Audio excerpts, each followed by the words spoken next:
Honorable Deputy Minister, what we'll do is probably hand over to yourselves then to take us through these agreements. But the first agreement being, the first agenda item being the ratification of the agreement between the Republic of India, the Federative Republic, basically, let me just say the IBSA agreement, the IBSA Fund for the Alleviation of Poverty and Hunger. And honourable members, this agreement was referred to the committee in October 2019. And obviously it's tabled in terms of section 231, subsection 2 of the Constitution, meaning that the international agreement only binds the Republic after it has been approved by a resolution in both houses of Parliament. Members will note that it was referred, while it was referred to us in 2019, we had at some earlier time tried to arrange a briefing by the ministry, but we were told that the portfolio committee had suggested a certain amendment, which I think is also covered in the presentation that the department is going to make to us, and I'm sure they'll clarify it further. Let me then give this opportunity to yourself, Deputy Minister, to give us an overview of the and also if you could also maybe elaborate as well in terms of the amendments that have been made by the suggested amendments by the portfolio committee, and what had transpired thus far in terms of that. That being said, Deputy Minister, let me then hand over to yourself with regard to the first agenda item on the agreement. Deputy Minister. Thank you very much, Chairperson. My greetings to the members of the committee. My apology, I can't put my camera on because we have got a very low electricity here in Pretoria. So I'm using an engine. So my apology in that regard. Honorable Chairperson of the Select Committee on Security and Justice, Ms. Shaida Bib Shaikh, honorable members of the Select Committee, I am pleased to present to you on behalf of the department the IBSA Fund Agreement. The IBSA Fund Agreement, as a section 231, subsection 2 accord in terms of the South African Constitution, has to be tabled in and approved by both houses of Parliament for the purpose of ratification. I would like to share with you my knowledge that the fund agreement was previously presented to the Portfolio Committee on International Relations in 2019, as we have indicated, when the chairperson at the time requested that the term Millennium Development Goals contained in the preamble be substituted with Sustainable Development Goals to indicate the current status of the United Nations Global Developmental Goal. South Africa consulted with the other IBSA partners, that is India and Brazil, on the possibility of changing the text according to the 2019 Portfolio Committee recommendation. However, the recommended changes to the text could not be effected because India and Brazil has already ratified the agreement in the old text format, that is Millennium Development Goals instead of Sustainable Development Goals. It is for this reason that I request the Portfolio Committee at our June 2022 engagement to support the ratification of the IBSA Fund Agreement with the old text in order for us to contribute to the fund. Having followed all domestic and international legal prescript, upon completion of the ratification process, the department will resubmit an addendum to the original agreement that affects the changes as recommended by the Portfolio Committee in 2019. In this regard, it could be noted that South Africa has already received a positive response from Brazil on June the 23rd, pertaining to the language change and required process of entry into force of the agreement with the option of amending later. Honorable members, as a background, the IBSA Dialogue Forum was established through the Brazilian Declaration on the 6th June 2003. A year later, in 2004, the IBSA Fund was created.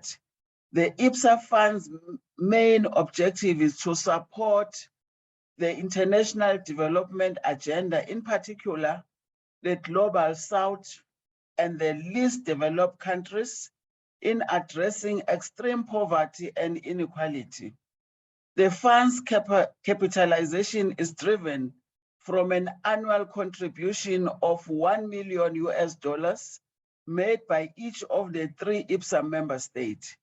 The fund has supported all 17 Sustainable Development Goals in developing and least developed countries through people-centered, impact-driven projects which directly impact on the lives of people placed at the grassroots level of the Global South.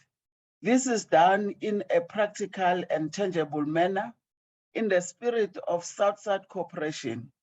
In this regard, an estimated $44 million has been committed to 35 developmental projects carried out in 31 partner countries of the Global South, as diverse as Cambodia, Guyana, Haiti, Laos, and the State of Palestine.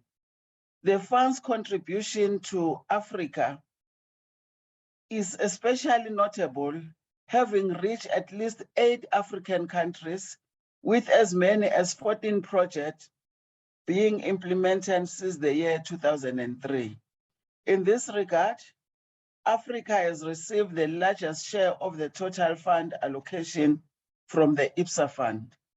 Honorable members, it should be noted that South Africa has been diligently contributing to the fund since its inception without the support of a ratified legal instrument such as the IBSA Fund Agreement.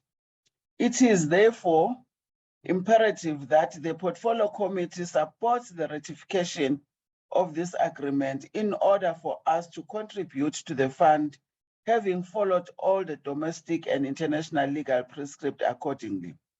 This will enable us to continue with the work of the fund confidently and without any misgivings regarding South Africa's contribution to the fund.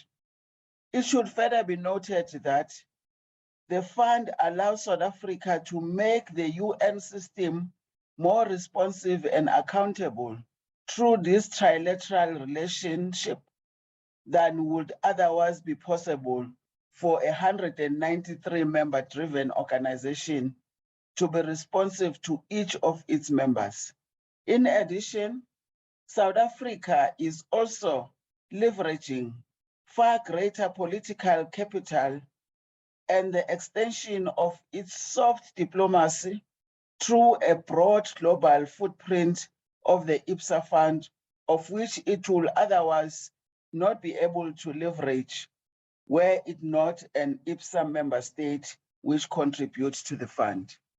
In this regard, honorable members, South Africa should recognize the strategic value of the collaborative effort of IBSA and that of a direct correlation to the IBSA Fund, allowing IBSA member states, particularly South Africa, to extend their global reach through this financial contribution. The ratification of the IBSA Fund Agreement is a first step in that direction. Thank you, honorable members, for this opportunity to address you and to take notice of the important work that the IBSA Fund has accomplished thus far.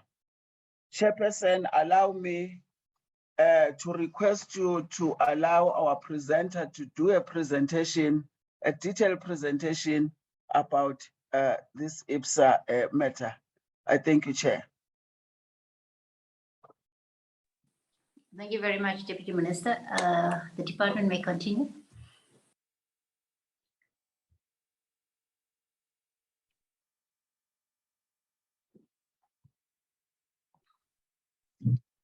Good morning, Deputy Minister. Good morning, honourable members of the Select Committee. Am I audible to everyone? Yes, sir. Thank you. Thank you, Deputy Minister. I'm just asking my colleague in the DGO if they could upload the PowerPoint that we provided. I think, Shlengiwe, could you assist with that perhaps?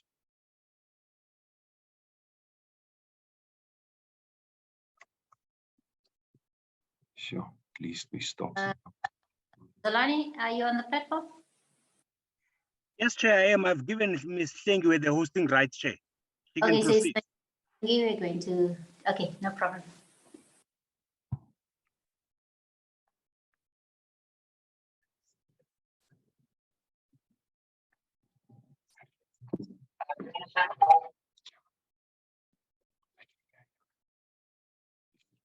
Yeah, I hope they stop now.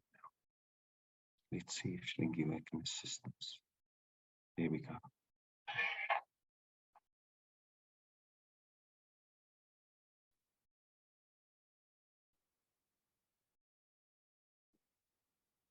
Thank you so much. DM, with your permission, I will proceed and with Chair, Ms. Shaikh, if I could proceed with the presentation on the IBSA fund. This is the agreement between the government of the Republic of India, the government of the Federative Republic of Brazil, and the Republic of South Africa. That's just the overview. We could proceed to the third page, please. So this is to inform the Select Committee on Security and Justice of the agreement between government of India, Brazil, and South Africa. It's called the IBSA Fund Agreement. The request and to request the Select Committee for approval of the ratification of the IBSA Fund Agreement in its current form.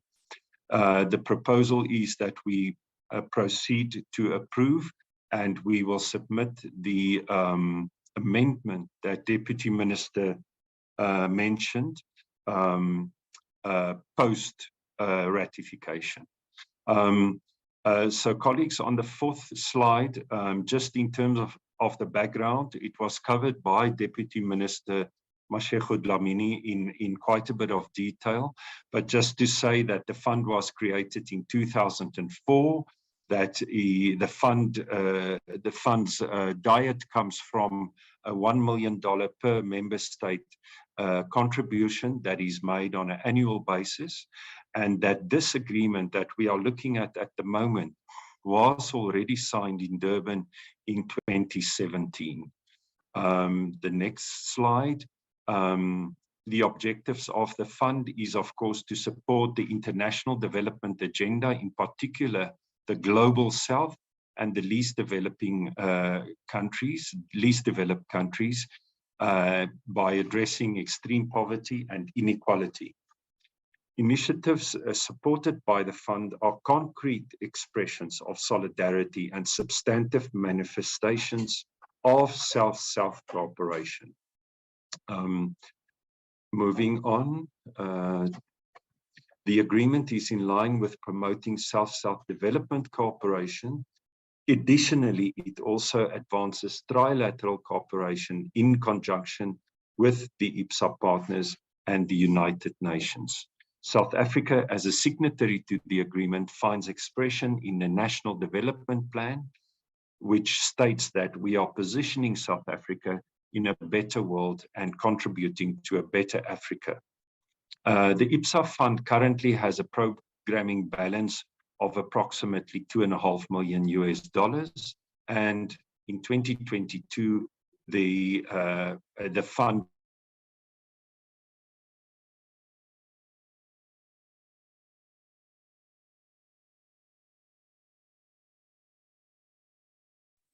We've lost audio.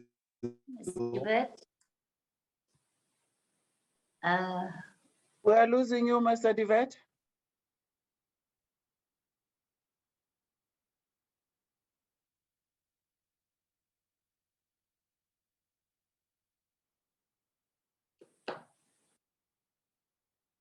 We've lost him.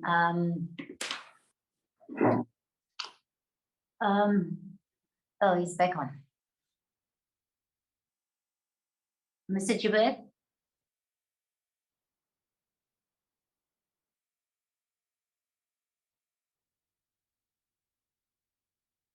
DM, I'm not sure if perhaps he might be experiencing network challenges. Is there anyone else on the platform that can take us through the presentation?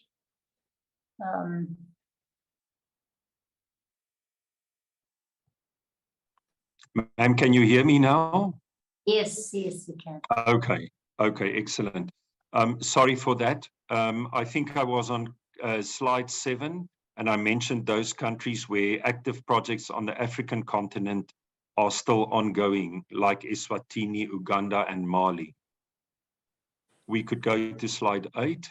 The fund has supported all 17 development goals, sustainable development goals, and making a direct contribution to the international development agenda, the UN Agenda 2030.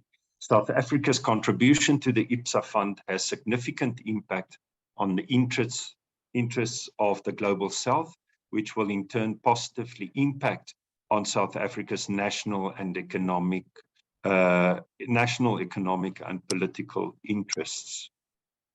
On slide 9, the strategic focus of the fund.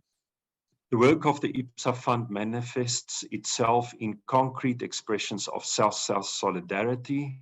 Those, of course, are expressions echoed by our iconic leaders such as Nelson Mandela and Patrice Lumumba, that African unity and international solidarity are no longer just dreams, but expressed in decisions. South Africa is also leveraging greater political capital and extension of its soft diplomacy through the broad global footprint of the IBSA fund. On slide 10, very important is this fund is managed by the UN Office for South-South Cooperation in New York and has received global awards for its role in supporting sustainable development, such as receiving the Millennium Development Goal Awards, which is awarded in partnership with the UNDP's Millennium Campaign. Orientation of the fund is people-centered and impact-driven, direct impact on the lives of people who benefit from the scalable and replicable projects, hence contributing in a practical and tangible manner to South-South cooperation.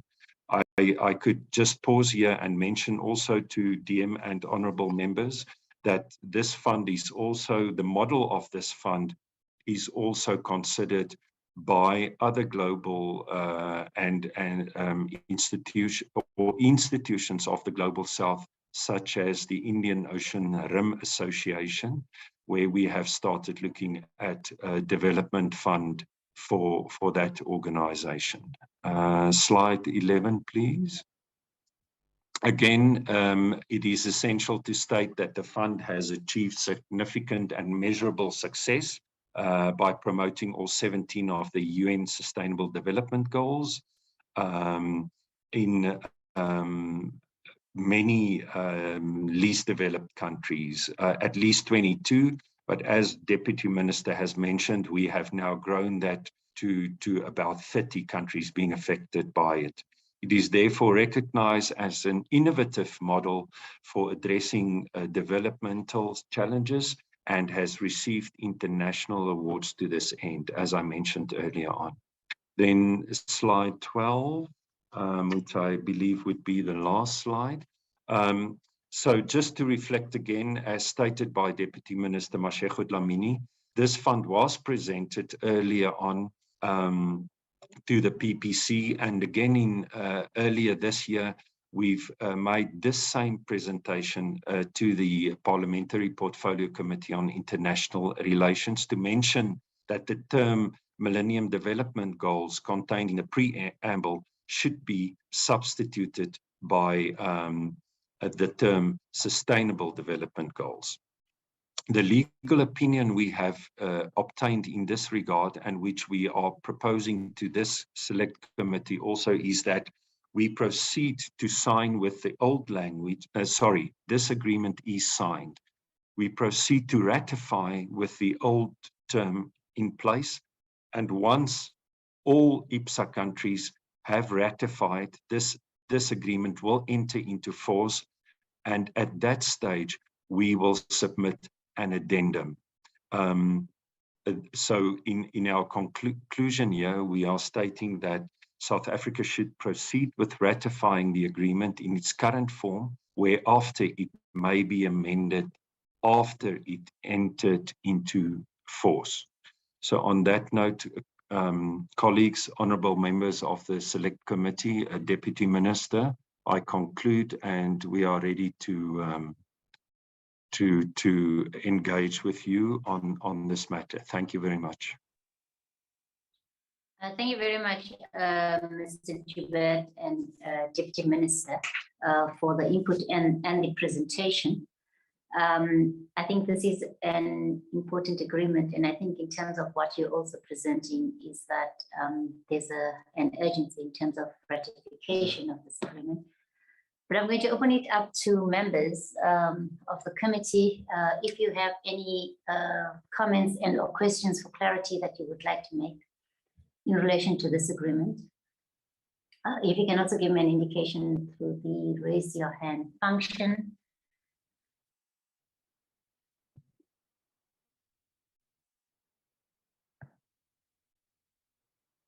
Okay, Sorry, I seem to be Honorable- struggling to raise my hand. Honorable Dodovo, There we go. Honorable Mikolakis. I see your hand is up, Honorable Mikolakis.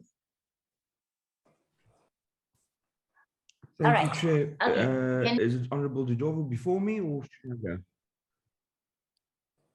Okay, you're on the platform. Just who's on the platform, Dodovo? No, it's Honorable Mikolakis. I'll come after him. He raised his Okay, hand before Honorable- me.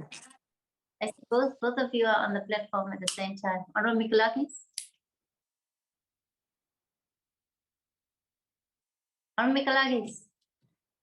You unmute yourself. Okay, I'm not sure what's going on. Maybe Honorable Chair, if you don't Yes. mind, let me come in. Please.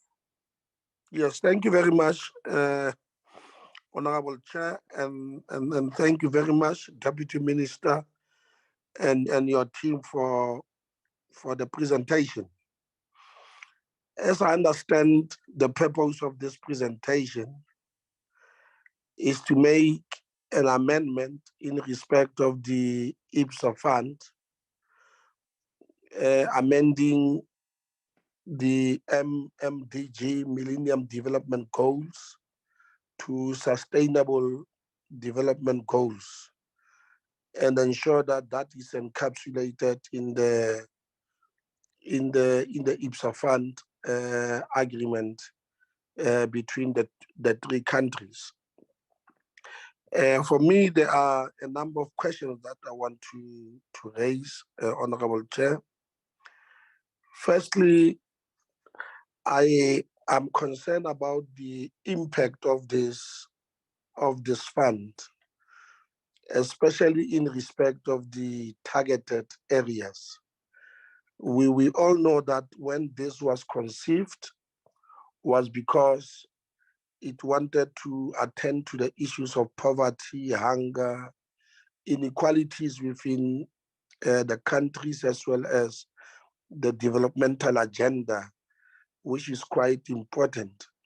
But out of the countries that are the recipients of this funding, I lack an understanding of the extent in which this has impacted in respect of achieving the Sustainable Development Goals. What impact and what contribution is this fund making in respect of those countries to address the Sustainable Development Goals? I lack that because as the presentation indicates, the whole purpose of this fund was to attend to those particular questions, and the impact thereof is very, very much important.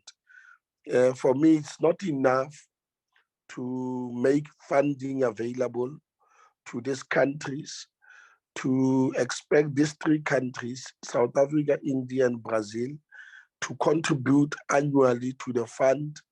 And at the end of the day, we do not really assess the impact that this is making in respect of the achievement of the Sustainable Development Goals. I also, too, Chair, understand that when the migration from MDGs to SDGs was made, it was because there was a need to expand the number of goals, moving from 8 to 17 sustainable development goals. But secondly, it was to ensure that we improve the issue of accountability. And then thirdly, was to ensure that we improve the issue of monitoring and evaluation. And because I don't have that information at the moment, at least from 2019 to date, since the sixth parliament, we have not interacted with the Department of International Relations, DICO, to brief us about this particular fund, and therefore I want to establish to what an extent that these countries are accountable to the funds that are allocated to them, to what an extent that the IBSA countries are monitoring and evaluating the disbursement of funds, the implementation of projects, and the impact that these projects are making in respect of the achievement of the Sustainable Development Goals. And I want the department to address this committee on that. But lastly, Chair, I'm not sure of the criteria in which these three countries, IBSA countries, are using to fund the different countries. For me, it will be very much interesting to establish whether these countries that are funded by the IBSA fund, their policies and their practices, especially in respect of human rights, in respect of advancing democracy, are they really doing that? I'm picking this particular point because for me, if South Africa is funding a country like Swaziland, where human rights abuse is quite problematic, for me, this is quite problematic. My wish is that this fund must really support countries, the underdeveloped countries that promote democracy, that uphold the culture of human rights, that treat their own citizens with respect. And for me, those must be the underpinnings of ensuring that we disburse our own funds appropriately to those particular countries. I thought perhaps that the department must address these three issues that I'm raising for now, Honorable Chairperson. Thank you very much. Thank you very much, Honorable Dodovu. Honorable Mikalakis, it seemed that you struggled earlier to make your input. I see your hand is not up, but I noticed that you are on the platform. Do you still want to make a comment and or ask a question? Honorable Mikalakis? Honorable Chair. Select Thank you, Chair. Okay. Chair, my internet is a bit Honorable Mikalakis? unstable. I've made my comment in the chat room. Just yeah. Oh, okay. All right. Perhaps we will take note of what you're saying in the chat group. It's related to a procedural point. Can the adoption of these agreements stand over to our next meeting to allow members to consider the information received? Okay, I think that's an internal thing, but okay, that's fine, noted. Honorable Dangle? Chairperson, sorry, I've got something in my throat.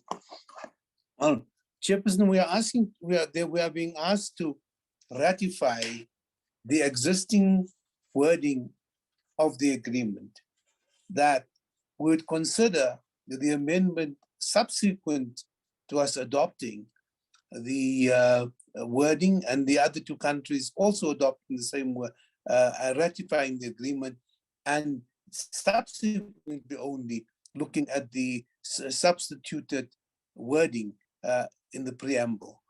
Chairperson, if we can take it forward there.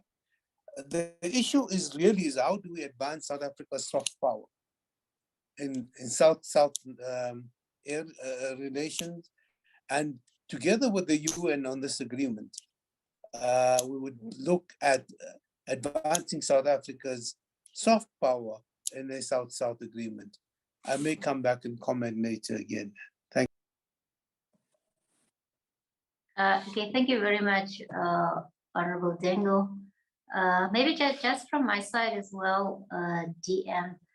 I think Honorable Dodogo raised quite a few issues, which covers me largely, but perhaps coming closer to home, and with regard to what was presented, perhaps you could maybe expand also a bit in terms of the projects which the fund is initiating in Lesotho as per your presentation.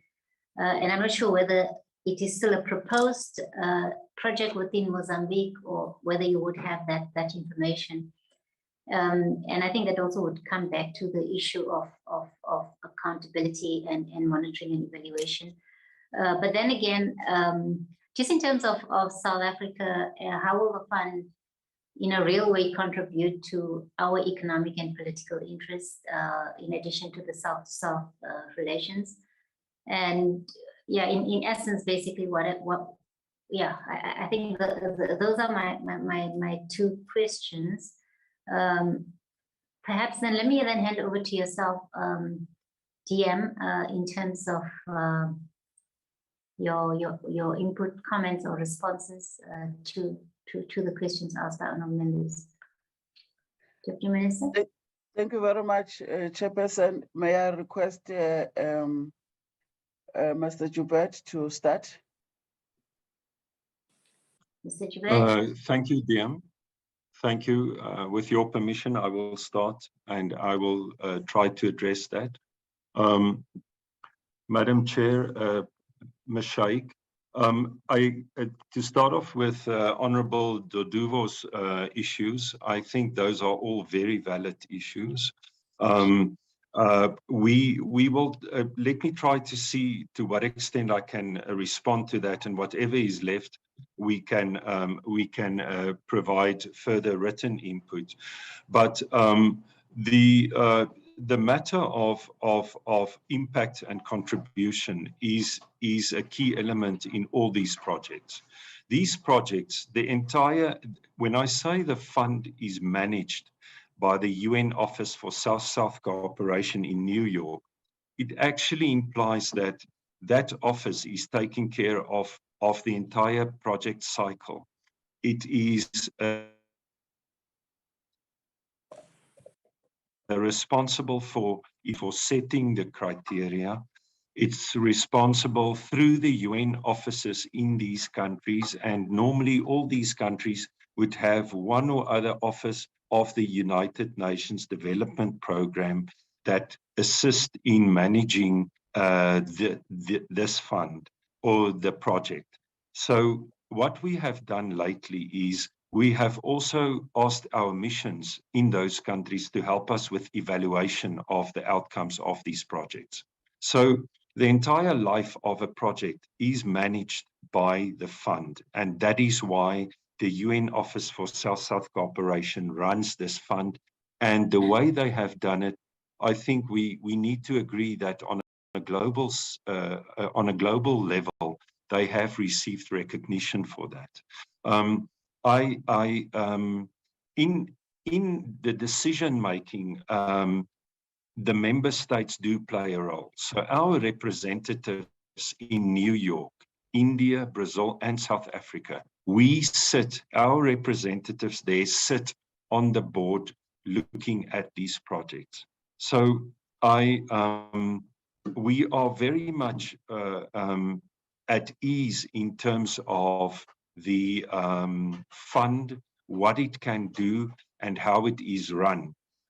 Secondly, I think we should also be cognizant of the fact that this fund and the way it is implemented on the continent is divorced from politics.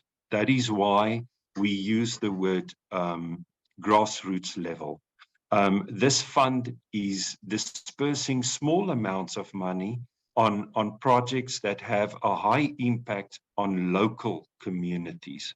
So what we have tried to do with this fund is really to go at grassroots level directly to the people through those UN offices. It's people-centered, and those UN offices, although they have a mandate and the agreement of a host country government to operate there, what is happening here is many times or all the times on a very grassroots level. So to come back to Honorable Doduvo, these funds, and I think Honorable Dango also mentioned it, it's soft power. It speaks to transversal issues. It speaks to women empowerment.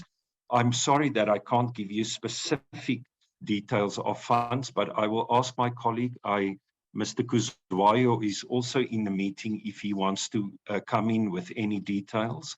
But these funds speak to issues that are dear to us: women empowerment, sanitation, clean water to communities. So I regret the shotgun approach, but that is my answer for the moment. Again, just to emphasize, Honorable Chair, is that what we are asking for here is a procedural matter. Our heads of state have signed this fund. The signature has happened in Durban in 2017. In terms of our legal opinion that we have obtained, we are asking our parliamentary committees at the moment to agree with our process going forward, namely that, of course, we don't want an answer now, as pointed out by Honorable Mikolakis, but for now, our proposal is that we consider ratification of this fund, and once it enters into force, once all 3 countries have ratified, it enters into force, we will submit the amendment that will ask for the change. And this change has already been agreed upon per diplomatic channel by India and Brazil. They are completely on our page in terms of the change, the amendment that should take place. On that note, with your permission, Chair, I just want to ask Mr. Kuzwayo if he wants to add anything. Thank you, Chair. Thank you, Honorable Deputy Minister and honorable colleagues. I think, Mr. Yubek, you've covered everything, but just to say that in terms of the criteria and how we work on the fund, particularly with Honorable Dodovo's input and questions, the UN that actually disperses and manages the funds at the country where the project is implemented is only allowed to ask for 5% admin fee, which therefore leaves the rest of the money to the actual beneficiaries on the ground, as Ben was saying, even in the presentation. And that's why we are winning such good awards, because we are creating the impact using the fund right on the ground at grassroots level. And also, we as the fund make sure that the host government, we do not prescribe to them as to exactly what is it, where do we need to fund. We ask them for their developmental programs on the ground, and then we then fit in within those developmental programs, and we make sure that they make an agreement that they, for sustainability, they will continue with the project even after the fund has expired. So that's why it is important for us to just emphasize that the impact that is created by this fund is enormous, and the people that are benefiting are actually the ones intended. Let me stop there for now, and then maybe we can come in later if there are any other contributions. Thank you, Excellencies. Thank you, Honorable Minister. Thank you very much, Chairperson. To respond on the question of why are we contributing to countries like Swaziland, which a country that does not have democracy and it also oppresses its people. I think Mr. Joubert has answered that question to say that the criteria of the fund is not really political, but it looks at the difficulties that is faced by the community on the ground in terms of issues of poverty, and also in terms of helping that particular country to achieve some of the Millennium Goals that we all have signed off in the United Nations. The soft power that Comrade Dango has just indicated, it's really true that the least developed countries are really vulnerable countries, and they are mostly in Africa. And if as Africans, we allow those countries to be a prey of the first world, then it means they will take over those countries and our unity in Africa will be jeopardized. So this fund really, it's really helping, starting to put a hand to all the least developed, to some of the least developed countries, for them to start to touch the lives of their people, rather than getting loans and also getting money from the first world, which has got some dictates at the end of the day. So these are some of the things that I think the three countries have really realized, that we need to support our own people, we need to support our continent, so that we don't become prey of the first world as it happens in other countries. Thank you very much, Chair. Thank you very much, DM and your team. On members, do you have any follow-up? If not, DM, maybe just in terms of the suggestion that the department also can give us some more information in terms of written inputs. I think with regard to the question I asked in terms of projects which are initiated in Lesotho and Mozambique, whether we could get more information on that. I see Honorable Mikolakis, your hand is also up. I've noted your comment in the chat, and yeah, we will obviously consider that. Honorable Mikolakis? Chairperson, I'm going to try again. Can you hear me? Yes, we can hear you. Okay, Chairperson, I just have one comment, and that's I find the last comment from the department quite disturbing, just with regards to the fact that we have to protect fellow African countries from being taken over financially and with loans from the first world. You don't really hear the department talking like that about China, and I don't think it's appropriate for comments like that to come from the Department of International Relations in a committee like this. I just do find comments like that very, very disturbing and dangerous. Thank you, Chair. Honorable Dodovo? Yes, Honorable Chair, just a small one. I didn't hear the response of the department on your question, that from a strategic point of view, how does this South-to-South relations, specifically the fund, advance our own interests as a country? Can they just respond to that, especially to the countries where we are funding? Thank you, Chair. Yeah, no, thanks, Honorable Dodovo. DM, if you can hand over to yourself. Yes, Mr. The presenter must really come in. Thank you, dear. My apologies. I broke up there for a moment. If Honorable Doduvo could just repeat, then I will answer him through you, Madam Chair. Thank you, Deputy Minister. I think Honorable Doduvo was following up on one of the questions that I raised with regard to how the fund in a railway is contributing to South Africa's economic and political interests. He was just re-emphasizing a response to that. Okay.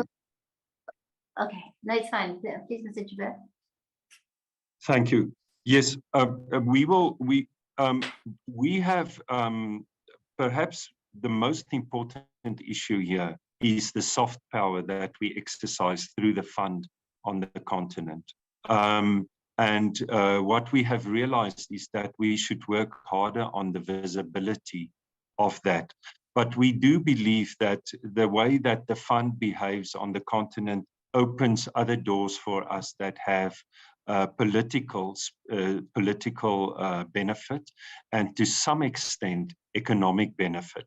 But if there is a very specific answer that you need on this, then we will come back to Honorable Doduvo and we will quote from our cabinet memo that was approved in 2019, where Cabinet has agreed that the IBSA as an organization and the fund adds value to our domestic priorities. But perhaps just to conclude to say that whatever we benefit from the fund is by means of the soft power that it exercises in those countries where we have projects of the IBSA fund. However, our reference to the fund adding to our economic and political objectives is actually in a broader context of what IBSA as a platform is doing for us. But let me conclude by that statement. I don't know if DM would like to also come in here again. Thank you very much. Thank you very much, Chair. What we'll do, we'll submit all the projects that were done in the countries that we have tabled in the report, okay, so that the members can really look at it. Thank you. We will do that for you, DM, and whatever else the committee needs. Thank you. Thank you very much for that. I think then we'll await also for the written information, but maybe just in conclusion, I could just indicate that obviously based on the presentation and the input that has been made, that the fund is geared towards fostering and building South-to-South relationships and directed at projects that contribute to improving extreme hunger and poverty alleviation, and in a sense also improving South Africa's economic and political interests. And Deputy Minister, I think we note the urgency of ratifying the agreement, but we also take note that of your recommendation that the agreement be ratified in order for South Africa to contribute to the fund, having followed all relevant legal prescripts, and obviously with regard to the amendment that we proceed with ratifying the agreement in its current form, whereafter it may be amended after its entry into force. That's with regard to the amendment in relation to the MGG and SDGs. And on members, just obviously for this agreement to be binding to the country, it needs our ratification as well as National Council of Provinces. And that being said, let me just thank the Deputy DM and the team for their inputs on this agreement. And our members, I think, will take the process further than when we consider the reports in our next meeting, which would be, obviously we'll communicate that information to our members. I think that being said, let us then move on to the next agenda item, which is with regard to the protocol to the Constitutive Act of the African Union relating to the Pan-African Parliament of 2014. This was referred to the committee in March 2022. And obviously, in terms of Section 231, subsection 2 of the Constitution, which requires the ratification of the protocol before it becomes binding on the Republic. And I think with that said, let me then hand over to yourself, DM, and your team to then take the committee through the protocol. Deputy Minister. Before that, Honorable Dodovo, your hand is still up. Is that a legacy hand or? No, I'm sorry, Chair. Okay. All right, DM, if I can hand over to yourself. Thank you very much, Chairperson of the Select Committee on Security and Justice, honorable members of the Select Committee, ladies and gentlemen. It is an honor for me to present to you a briefing on the protocol to the Constitutive Act of the African Union relating to the Pan-African Parliament of 2014, particularly at the current juncture when the Pan-African Parliament is experiencing management and leadership challenges. We are therefore hopeful that the 2014 protocol, once adopted, will contribute to the further strengthening of the institution, thereby also contributing to good governance on our beloved continent. As we have been aware, the 2001 protocol to the treaty establishing the African Economic Community relating to the Pan-African Parliament established the Pan-African Parliament, which also provides for the setting up and organization on the institution. The Pan-African Parliament, which has been operative for many years, needs to be strengthened, particularly since we host this important institution of the African Union. Key in the 2014 protocol is the continuing strengthening of the mandate of the Pan-African Parliament, which is currently serving as a consultative organ of the African Union. While we are not yet at a point where the Pan-African Parliament can fulfill the envisaged role of being a legislative organ of the African Union, the strengthening of its mandate moves us closer to that goal. We are pleased that it is explicitly provided that the seat of the Pan-African Parliament is in South Africa. This after the very concerted effort to move the Pan-African Parliament from South Africa. We therefore have the honors responsibility to ensure that the Pan-African Parliament works and works effectively and efficiently. The 2014 protocol, once it's entered into force, will align with and reinforce the rule of law in our continent.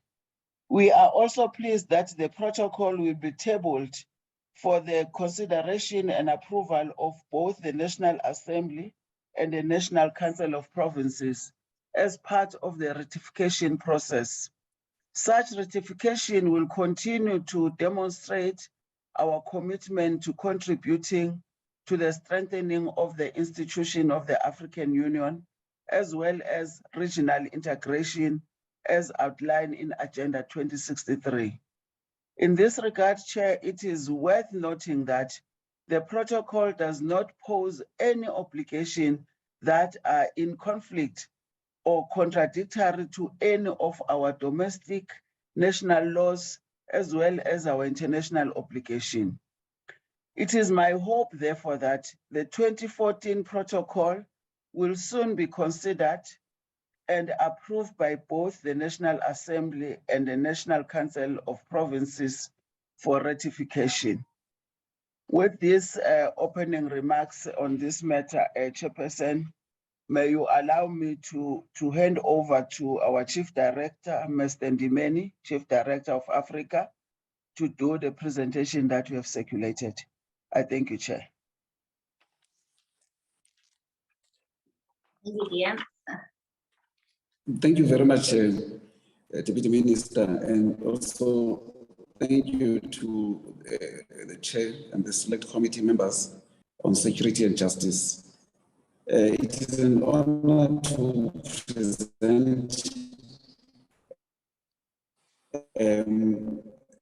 this protocol for the Pan-African Parliament, and which is Mr. called the Lenyenye, Malabo Protocol. Mr. Next slide, Lenyenye, please. you are breaking a bit. I don't know what's happening, but please, yes. Okay. I hope you can hear me now. Yes, we can hear you. Please continue. Yes. Okay, thank you. Thank you. I was just appreciating the opportunity to make a presentation on this long outstanding protocol, which is hitherto called the Malabo Protocol. Can we go to the first slide, please? As you may know, the Pan-African Parliament was established through the host country agreement, and this seat is in Midrand at the Galaga Estate. The host country agreement itself was signed between South Africa and the African Union on the 16th of September in 2004. The host country agreement itself, it obliges us as South Africa to host the Pan-African Parliament permanently in South Africa. And there's the 4th of April in 2017, it entered into force when South Africa exchanged notes between itself and the African Union. The host country agreement spells out obligations that South Africa has to provide, which are included in annexes that are attached to the host country agreement. The principle of consistency in national and international law informs the provisions of the host country agreement. And in the host country agreement is a point of engagement between the African Union and South Africa legally. Next slide, please. Summarily, we have just put in the provisions of the host country agreement in terms of the articles that are contained, the preambular part being the key part that clarifies the roles of the parties involved, which is South Africa and the Pan-African Parliament, and then the rest of the articles as you can, they've been outlined in the presentation. Basically speak to the definitions, the responsibilities in terms of the juridical responsibilities, premises and facilities, immunities, and related to property, funds, and assets that need to be transferred, the inviolability of premises, the properties, and assets, and the transactions that are conducted by the African Union, the issue of the inviolability of AU archives. Article 7 speaks to issues of communications, in other words, the non-interference by South Africa on the communication systems of the African Union. And then Article 8 speaks to issues of taxation, custom duties, and issues of imports and exports restriction. The other articles, they speak to privileges and immunities pertaining to the parliamentarians and officials, the issues of privileges and immunities for experts who visit at any particular point in time. And Article 11 speaks to the waiving of immunities in the events of any unfortunate incidents within the jurisdiction of South Africa. Then the articles, the issues of identification, in other words, what classifies the Pan-African Parliament members as distinct from South African identification processes. And then Article 13 speaks to issues of the deceased parliamentarians and officials within South Africa. Where there are disputes, the Article 14 provides for such disputes. And then Article 15 speaks to the general provisions. This host country agreement, as indicated earlier, was signed on the 16th of September in 2002. The technical annexes to the host country agreement address the issues of accommodation for the premises, furniture and fittings and fixtures within the premises, transportation issues, information technology issues, the provision of security services for the parliamentarians, issues of accommodation and accreditation.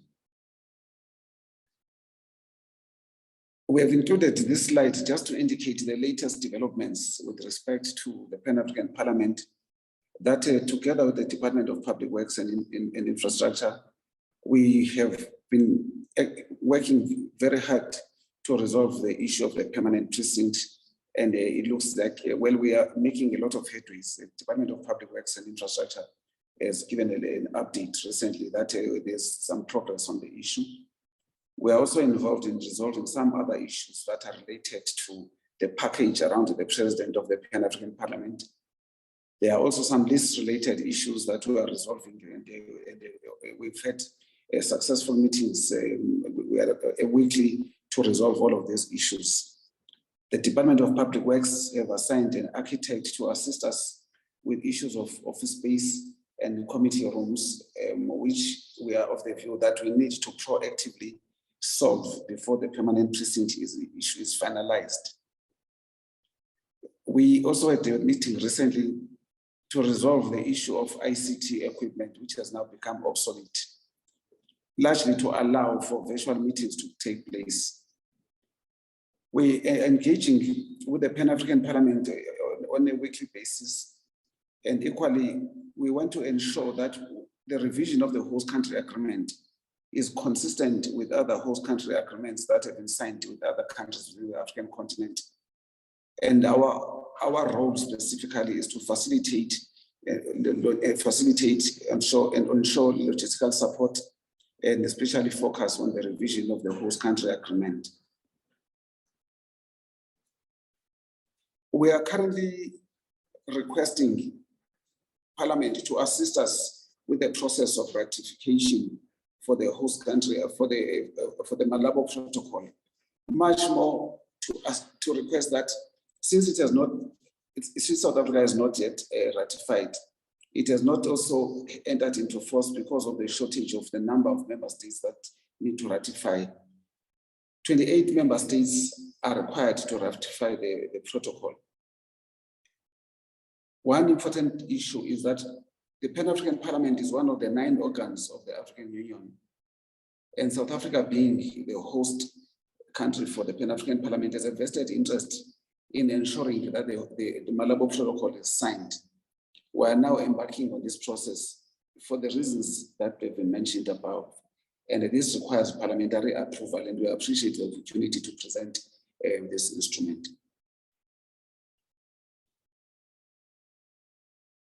Next slide.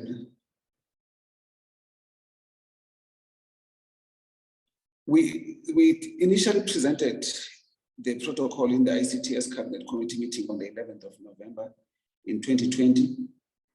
The ratification process itself resulted in us presenting to the committee purely for the reason that we wanted to ask the ICTS Cabinet Committee to recommend that Cabinet approves the submission of this protocol for ratification to Parliament. And our minister has formally returned to the Speaker of the National Assembly, hence the processes that we are currently embarking on. And it is in that regard that we are making this presentation. Thank you.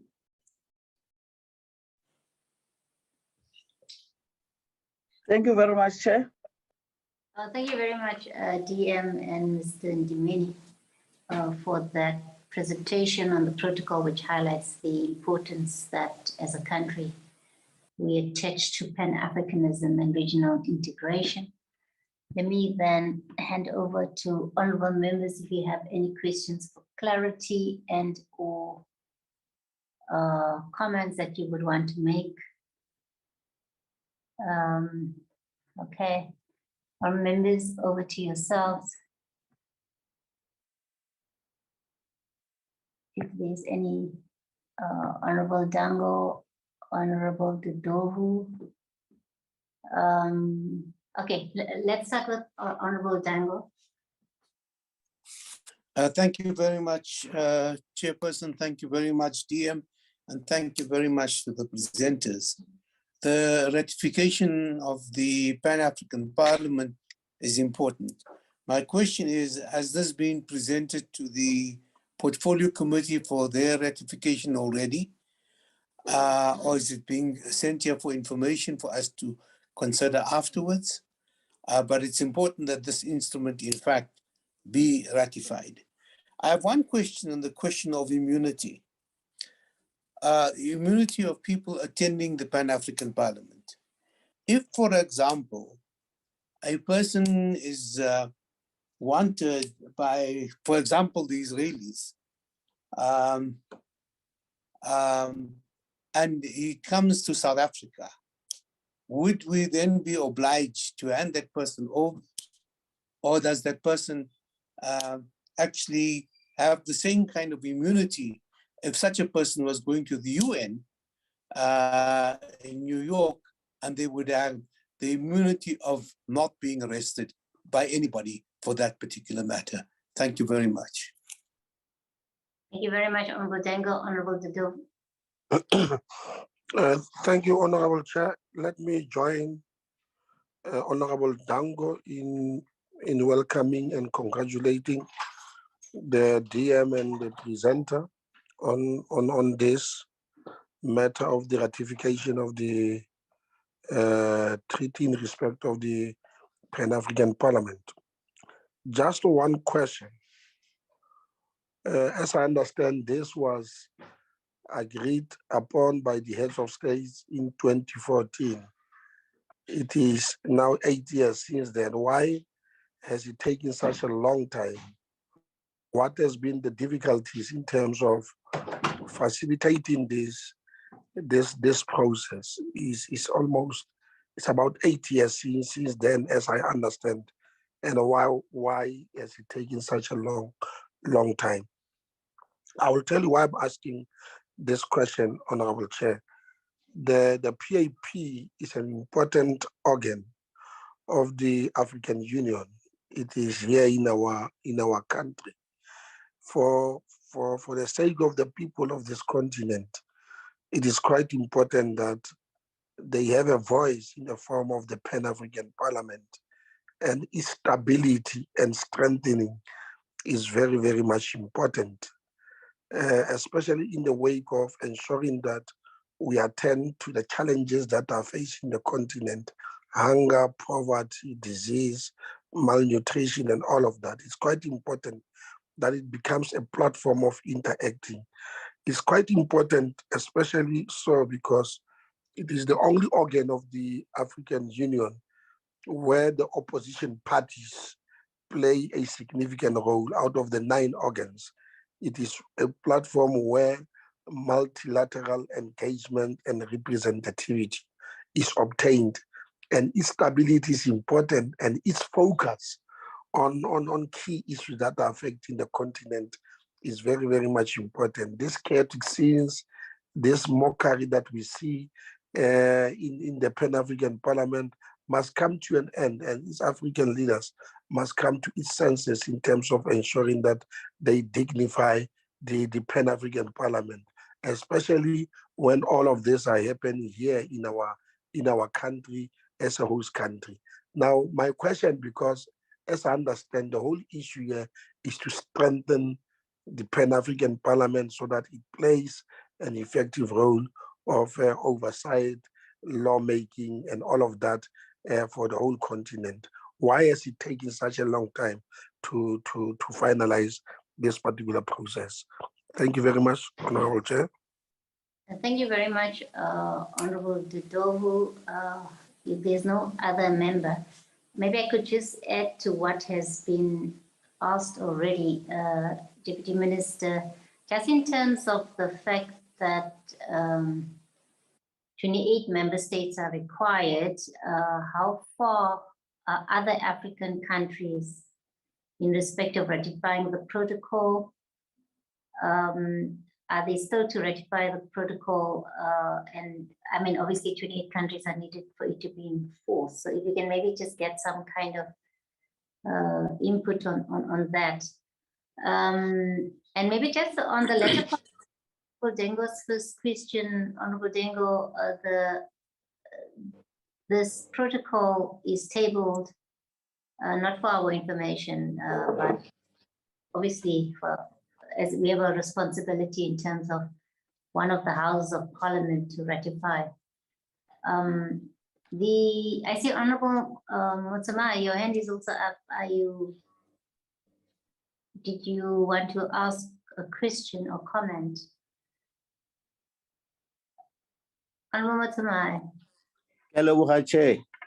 Can I have a problem with network? I will not switch on my video.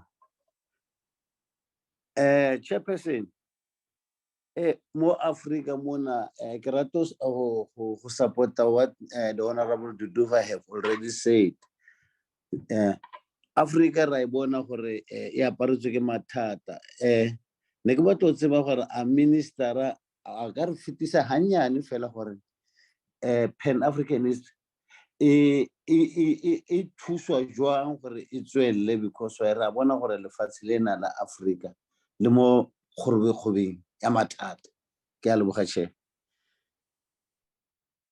Thank you, Honorable Motsama. Honorable Daniel, your hand is up again. Chairperson, in view of your remarks, Chairperson, I would then move that we consider ratifying this particular agreement. Thank you. Thank you, Honorable Dango. Let me then hand over to yourself, Honorable DM, to just take us through your responses to some of the questions or to the questions that members have asked. DM. Thank you very much, Chair. Can I allow the officials to start first? Sure. Well, thank you very much. Thank you very much, to the Minister and Honorable Chair. This instrument has been presented to the other portfolio committee. I think this was earlier in the year, and so that process has been undertaken. And I'm under the impression that the reason we are presenting it to the select committee now is to finish that round circle before it is taken further. On the issue of immunities and arrests, I'm not really legally astute enough to respond to that. I think we've got our advocate Divet who may respond to that aspect. I really would like to be cautious on responding to that issue. However, I would like to respond to the further issue of why did we take so long to ratify. The Pan-African Parliament itself has been in turmoil for quite some time. Hence, we saw what we saw in 2021. And part of why we had that turmoil was largely around the whole issue of the rotation of the chair of the presidency of the Pan-African Parliament. And this protocol is specifically addressing that amongst other issues. So we are definitely going to be at an advantageous position in future once we have some of these issues ironed out in terms of the protocol itself.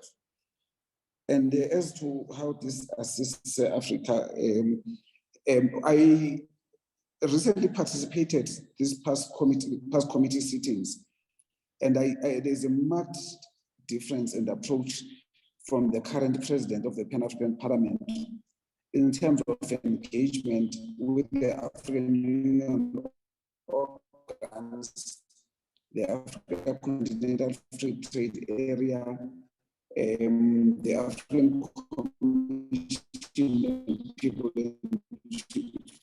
and People's Rights.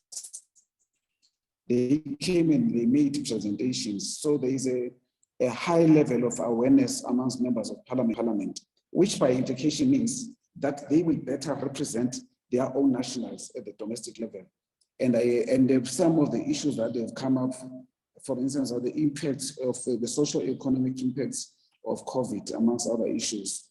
There's several other aspects of issues that have come up, which indicate that the Pan-African Parliament, for a change, and under the Southern Africa region, is geared towards taking at least a direction that is them closely, not politically, but we're working with them closely to iron out all the issues that have been out the host country agreement and with the Department of Public Works and Infrastructure, and also a team within DECO.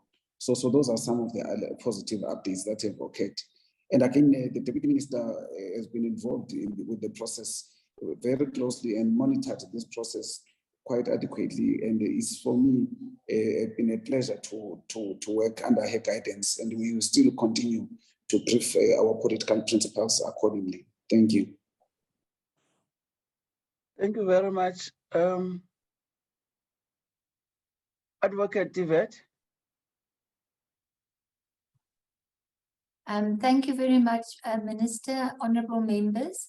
I have with me Advocate Keke Motsepe, who specifically worked on this agreement. I will ask her to respond to your specific question on immunities. I can just perhaps make the introduction in the sense that in terms of the Diplomatic Immunities and Privileges Act of 2001, that incorporates several international conventions, international organizations such as the PUB, once recognized by the as an international organization going through the provisions of the Act, will enjoy immunities and privileges that are specifically agreed to in the agreement, and that is in Section 5 of the Act that I'm referring to. As far as the agreement that have been concluded and the provisions of the agreement specifically on immunities, I would like, if with your permission, DM and Honorable Chair, to allow Ms. Motsepe to respond to this specific question. Thank you.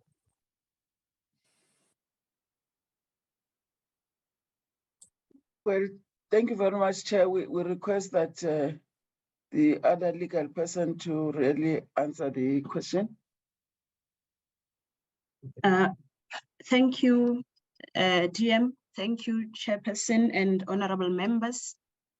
Just briefly on the immunities and privileges question that has been posed, I would like to refer honorable members to Article 9 of the agreement before us, or the protocol before us, which clearly states that the Pan-African parliamentarians enjoy what we refer to as functional immunity. That means they enjoy immunity, immunity from civil and criminal proceedings, arrest and imprisonment or damages on actions or words that they may have spoken whilst exercising their duties. So when they are in South Africa or in any member state of the African Union, because it extends to other countries as well in terms of the protocol, they shall enjoy immunities and privileges, and they will enjoy protection against arrest when it comes to actions performed. Their actions that they perform during the performance of their duties as parliamentarians. So it's not immunity as extended or what we call overall immunity. It's functional immunity. It's based on them performing their duties as parliamentarians. But yes, they do enjoy immunities. And it extends as well because it includes the immunities that are covered by the Vienna Convention on Diplomatic Relations. And they also, however, Pan-African Parliament can waive the immunity if there's a request to waive an immunity of a member, but they do enjoy functional immunity, Chair. Thank you. Thank you very much, Chairperson. The issue of the delay, why so much delay? I think, well, we'll answer from our sixth parliament, because what we discovered that we had to allow the department to sign the protocol in 2019, and the process of cabinet has been undertaken. up to the level that the speaker, the minister has written to the speaker recently this year in March. So I think we're waiting for Parliament really to give us a date, and the portfolio committee to really to give us a date to do a briefing and also take the process forward of ratification of this protocol. So I think that is the process. But the other years, I'm not really briefed of what was the delay. But the other issue that we are dealing with now, which is very critical, is the seat of the Pan-African Parliament. As you're quite aware that we need to provide the buildings and so on. Up to so far, Public Works is really making sure that we have a site so that we can put a new building of the pub. And for now, we have rented them a space, and which is really suitable, which really we needed also to beef up that space with a proper ICT for them to really operate quite correctly. So I think that's where we are standing, Chairperson. Thank you very much. Thank you very much, DM and your team for your inputs. Perhaps just in terms of, do we have an idea, DM, in terms of how many member states have ratified the protocol to date? If you could perhaps respond to that. Well, I'll check with the officials, because what we know is that 28 countries have signed. And if those 28 countries have signed, so we are not very sure whether their parliament have ratified or how far is it, but we can look at it, we can check and give you a written report around that. Okay, thank you very much, DM and your team. Ma'am Motsepe, I see your hand is up. Did you want to say something? Thanks, Chair. Through you, DM, I wanted to just say it's 14 countries so far that have ratified the protocol. Thank you. Okay. And thank you very much for that information. Thank you very much, Deputy Minister and your team. And I think if you listen to the comments by committee members, obviously the committee supports the Pan-African Parliament. And I think as a committee, DM, we will obviously look into our report in our next meeting of the committee. With that said, let me thank you very much. And let me also thank honorable members for their participation in this process. I think we've actually come to the end of this meeting. So thank you very much, DM and honorable members. The meeting is adjourned. Thank you very much, Chair. Thank you, Chair. Thank you so much, Chair. Thank you, Chair.